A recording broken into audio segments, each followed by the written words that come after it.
दुनिया के 97% पक्षियों के पास प्रजनन अंग नहीं होता। सिर्फ ऑस्ट्रिच और एमू जैसे कुछ बड़े पक्षियों के पास ही ये सुविधा होती है। लेकिन बत्तखों की बात ही कुछ और है।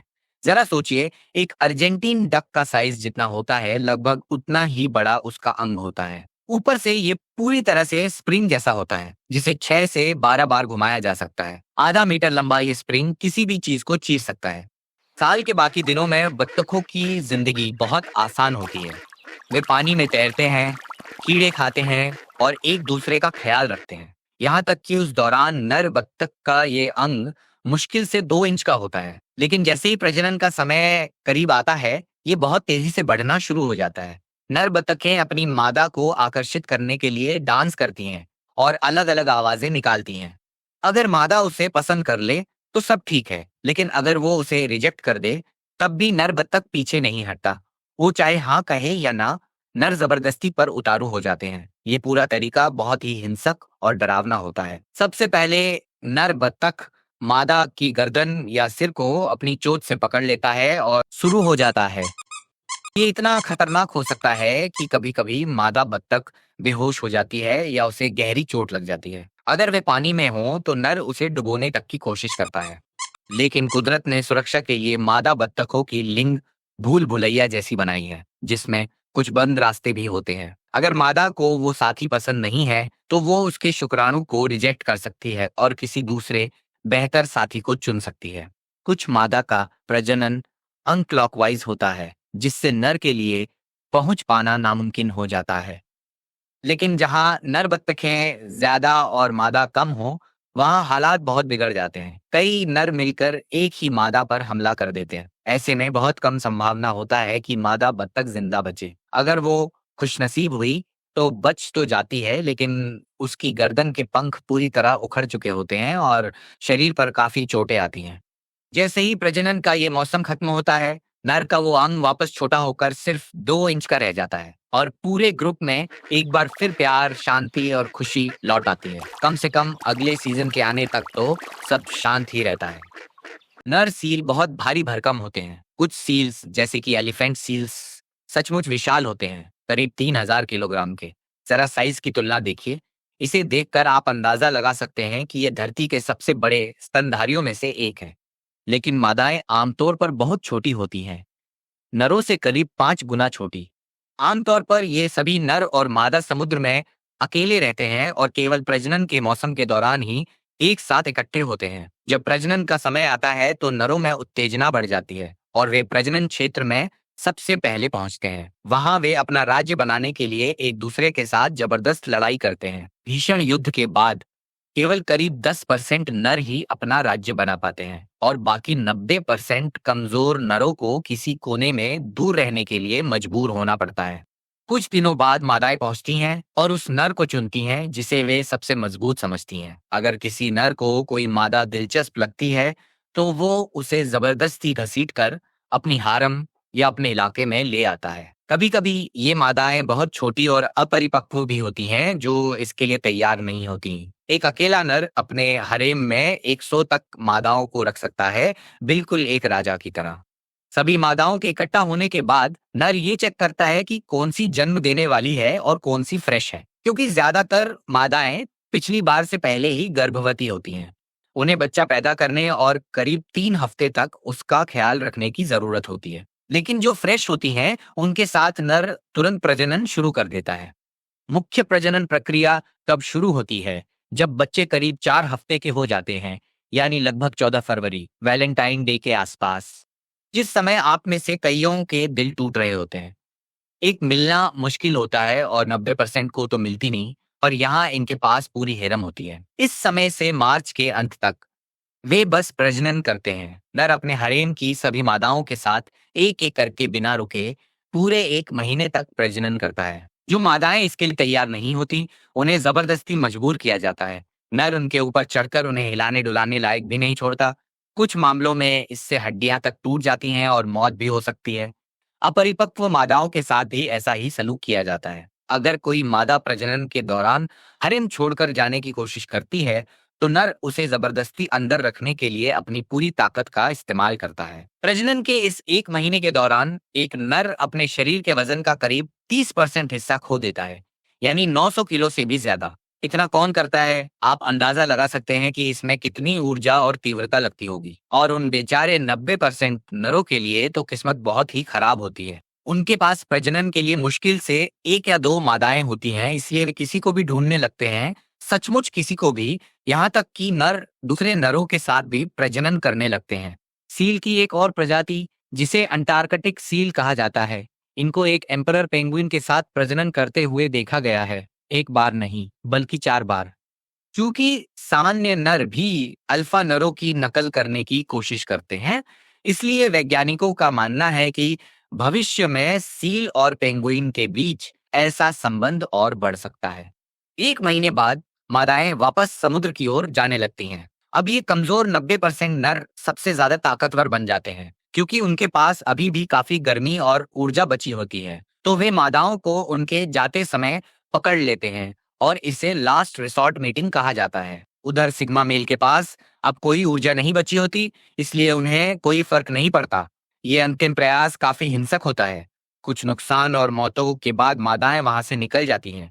वे फिर से 9 महीने बाद इकट्ठी होंगी और ये सिलसिला फिर से शुरू होगा। डॉल्फिन इस दुनिया के सबसे पसंदीदा जानवरों में से एक है, और वे हमेशा खुश भी दिखाई देती हैं। बस उस चेहरे को देखिए, ये न केवल प्यारे दिखते हैं बल्कि बहुत ही दोस्ताना भी लगते हैं। वे पानी में खेलते हैं, ऊंची छलांग लगाते हैं, और चर्चा तो ये भी है कि वे डूबते हुए इंसानों की जान बचाते हैं। इसीलिए लगभग हर कोई उन्हें पसंद करता है।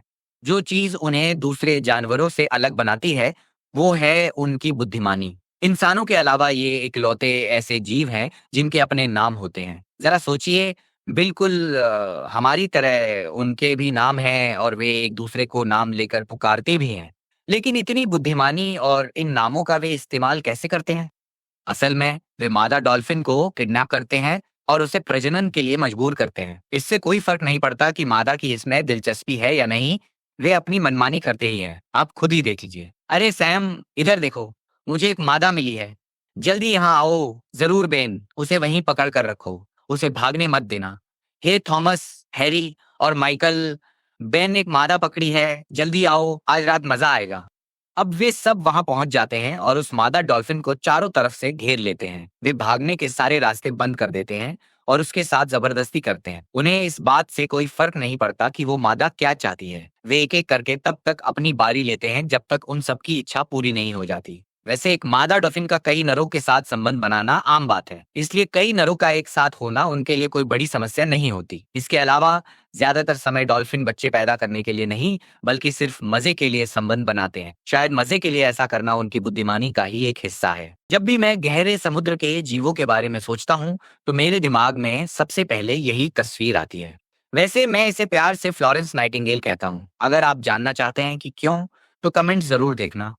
खैर, वापस टॉपिक पर आते हैं। ये डरावना सा दिखने वाला जीव, जो किसी साइंस फिक्शन एलियन जैसा लगता है, असल में एक एंगलर फिश है। ये लगभग 3 फीट तक लंबी हो सकती है। तुलना के लिए देखिए, एक तरफ ये औसत बकरी है और दूसरी तरफ ये एंगलर फिश। अब आप अंदाजा लगा सकते हैं कि ये कितनी बड़ी है।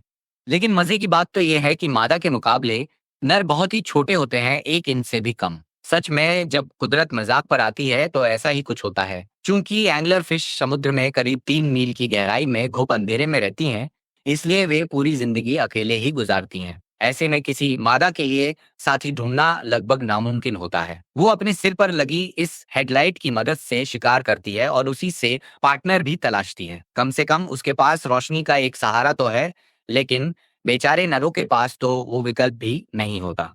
ये बेचारा नन्हा सा जीव बस बिना किसी लक्ष्य के इधर उधर भटकता रहता है। लेकिन जैसे ही उसे किसी मादा की खुशबू आती है, वो उसकी तरफ ऐसे भागता है जैसे उसकी पूरी जिंदगी इसी पर टिकी हो, और साथ ही उसकी जिंदगी वाकई उसी पर टिकी भी होती है। अगर उसने ये मौका गवा दिया, तो शायद उसे पूरी जिंदगी फिर कोई मादा ना मिले। इसीलिए वो सीधे मादा के पेट पर काट लेता है और फिर कभी उसे नहीं छोड़ता। वो अपनी जान बचाने के लिए उसे कसकर पकड़ लेता है। सच में इसे कहते हैं असली कमिटमेंट। दोस्तों, आपको इससे कुछ सीखना चाहिए।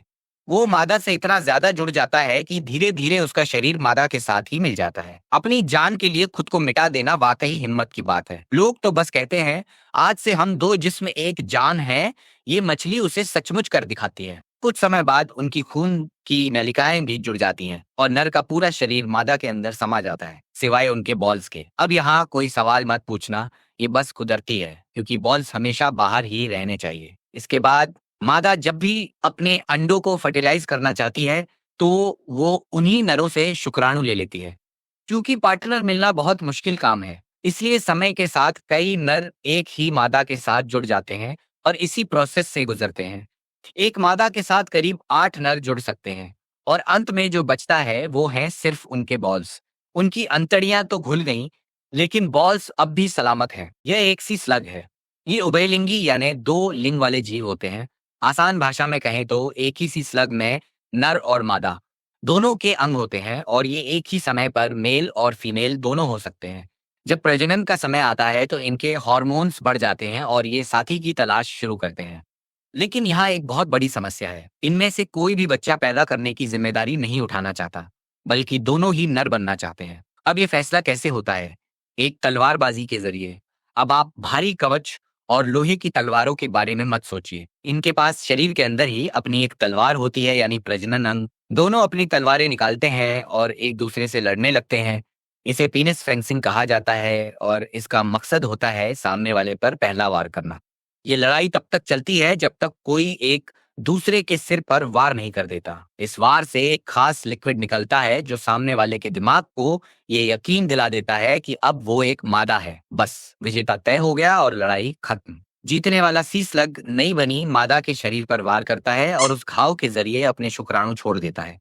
इसके बाद वो उसे चूमने लगता है और काफी देर तक उससे लिपटा रहता है। आपको लग रहा होगा कि तलवारबाजी के बाद ये कोई प्यार भरा डांस है। जी नहीं, असल में काफी चांस होता है कि वो मादा उस शुक्राणु को ही पचा ले। ये चूमना और गले मिलना उस मादा के मेटाबॉलिज्म को धीमा कर देता है, जिससे शुक्राणु बिना पचे अपनी मंजिल तक पहुंच जाता है। इस तरह की पेनिस फेंसिंग कुछ फ्लैटवर्म्स में भी देखी जाती है, लेकिन उनके लिए ये बहुत सीधा साधा काम है। वे सिर पर वार नहीं करते और ना ही गले मिलते हैं। उनमें बस पहला वार ही शुक्राणु छोड़ देता है और हारने वाला अपने आप मादा बन जाता है। बस इतना सिंपल है। ये है एक नर रेडबैक मकड़ी और ये है इसकी मादा। मादा बहुत बड़ी और जहरीली होती है और इसके शरीर पर एक लाल निशान होता है। इसके उलट नर बहुत ही छोटे होते हैं, वजन में करीब 100 गुना कम। ये मादा मकड़ियां अपनी ही प्रजाति को खाने के लिए जानी जाती हैं और प्रजनन के दौरान नर के बचने की संभावना केवल 30% ही होती है। अपनी प्रजाति को बचाए रखने के लिए नरों ने एक अनोखा तरीका विकसित किया है। वे अपना शुक्राणु सीधे अपने पैल्प्स में जमा कर लेते हैं। ये अंग जिन्हें आप देख रहे हैं, इन्हें पल्प कहते हैं। नर अपने दोनों पल्प्स को भरकर रखता है ताकि उसके पास प्रजनन के 2 मौके हों। पूरी तैयारी के साथ नर मादा के जाले यानी उसके दायरे में पहुंचता है। वो बहुत सावधानी से मादा के शरीर पर इस तरह चिपक जाता है कि उसका चेहरा मादा के प्रजनन अंगों की तरफ हो। आसान भाषा में कहें तो 69 पोजीशन। इस पोजीशन में चिपकते ही वो ये पक्का करता है कि उसके पल्प सही जगह पहुंच सके। जैसे ही प्रजनन की प्रक्रिया शुरू होती है, मादा अपने मुंह से पाचक रस निकालना शुरू कर देती है, जो नर को जिंदा ही पचाने लगता है। क्योंकि शुक्राणु पल्प में सुरक्षित होते हैं, इसलिए इस प्रक्रिया के लिए नर के शरीर का सलामत रहना जरूरी नहीं होता। ऐसे में नर अपने शरीर का बलिदान दे देता है और अपना दूसरा पल्प भी मादा के अंदर डाल देता है। वो अपने शरीर को चारे की तरह इस्तेमाल होने देता है और तब तक इंतजार करता है जब तक प्रजनन सही से पूरा ना हो जाए। लेकिन कुछ नर मकड़ियां बहुत शातिर होती हैं। देखा गया है कि कुछ नर अपने पल्प को खुद ही तोड़ देते हैं और उसे मादा के अंगों के अंदर ही छोड़ देते हैं। ये पल्प कुछ समय बाद सख्त होकर रास्ता ब्लॉक कर देता है ताकि कोई दूसरा नर उस मादा के साथ प्रजनन ना कर पाए। जब बात अपनी चीजें शेयर करने की आती है, तो ये मकड़ियां थोड़े मतलबी होते हैं। प्रजनन पूरा होने के बाद मादा बिना सोचे समझे उसे खा जाती है और अगर वह किसी तरह भाग भी जाए तो गंभीर चोटों की वजह से कुछ घंटों में उसकी मौत पक्की होती है। मादा ज्यादा से ज्यादा नरों का शुक्राणु जमा कर लेती है और अगले 2 साल तक जब चाहे उसे उपयोग में ला सकती है। ये है एक एथलेटस माइट और शायद आपने इसके बारे में पहले कभी नहीं सुना होगा, क्योंकि इनका प्रजनन करने का तरीका बहुत ही अजीब होता है।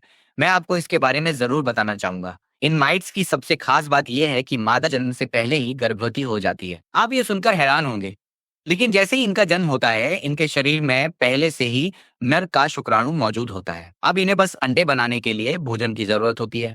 इसके बाद मादा थ्रिप्स नाम के कीड़े के अंडे को ढूंढकर खाती है। ये थ्रिप्स और उसके अंडे कुछ इस तरह दिखते हैं। एक थ्रिप्स का अंडा खाने से मादा को इतनी ऊर्जा और पोषण मिल जाता है कि वह लगभग 8 अंडे दे सकती है। इन अंडों में से एक नर होता है और बाकी सभी मादाएं होती हैं। ये सभी बच्चे अपनी माँ के शरीर के अंदर ही जन्म लेते हैं। जन्म के बाद नर अपनी सभी मादा के साथ प्रजनन करता है और उन्हें शुक्राणु से भर देता है। चूंकि माँ के शरीर में प्रजनन अंग नहीं होते, इसलिए ये सभी बच्चे उसे अंदर से ही खाकर बाहर निकलते हैं। इस तरह माँ का काम पूरा हो जाता है और वह मर जाती है। नर का काम भी खत्म हो जाता है और वह भी मर जाता है। ज्यादातर मामलों में नर जन्म से पहले ही मर जाता है और नई जन्मी गर्भवती मादाएं फिर से थ्रिप्स के अंडे की तलाश में निकल जाती हैं। यह पूरी प्रक्रिया केवल 4 दिनों में पूरी हो जाती है और फिर यह चक्र दोबारा शुरू हो जाता है।